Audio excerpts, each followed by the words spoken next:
প্রথমে একটা light colour নাও, নিয়ে আমাদের যে উপরের কালারটা আছে, উপরে মানে ক্রিস লাইনের উপরে, এটা একটু লাইট পিঙ্ক টাইপের, মানে ডিপ পিঙ্ক আছে, মানে পার্পল পার্পল, হ্যাঁ ডিপ পিঙ্ক আছে, ঠিক আছে।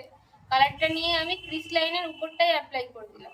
পার্পলটা আছে ডিপ লাইন থেকে, আর এই আউটার ইনার কর্নার আউটার কর্নারে অ্যাপ্লাই করব, ঠিক আছে।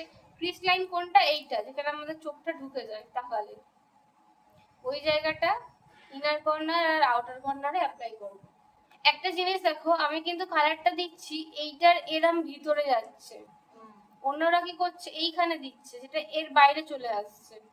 আমার কিন্তু এই যে মোটামুটি তাকাও তাকাও, নরমালি তাকিয়ে থাকো, এই যে চোখের আউটার কর্নার থেকে চোখের যে বল স্টার্ট হচ্ছে ওই পর্যন্ত থাকবে, বল যে জায়গাটা আছে ওই জায়গাটা ফাঁকা থাকবে, চোখের বল স্টার্ট হচ্ছে এই সাইড থেকে ইনার কর্নার পর্যন্ত কালার গুলো দেবো, ঠিক আছে। মিডিল পুরো ফাঁকা থাকবে।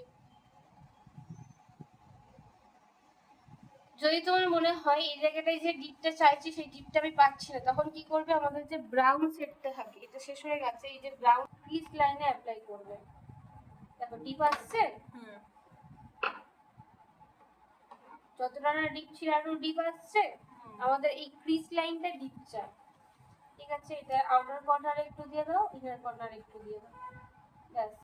ওটাকে হালকা করে ব্লেন্ড করো।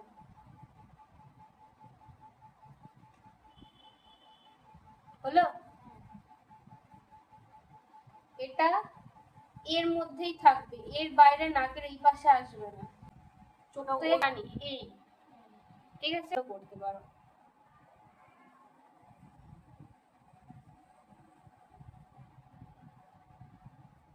আর এই জায়গাটায় তোমার ইচ্ছে তুমি দেবে কি না দেবে, ঠিক আছে, এটা দেবে। হাত দিয়ে দিলাম, ডেভেলপ দিতেও পারো, না মানে দিতে ব্লেন্ড পারো। করে যে আইব্রোজের যে বোনটা আছে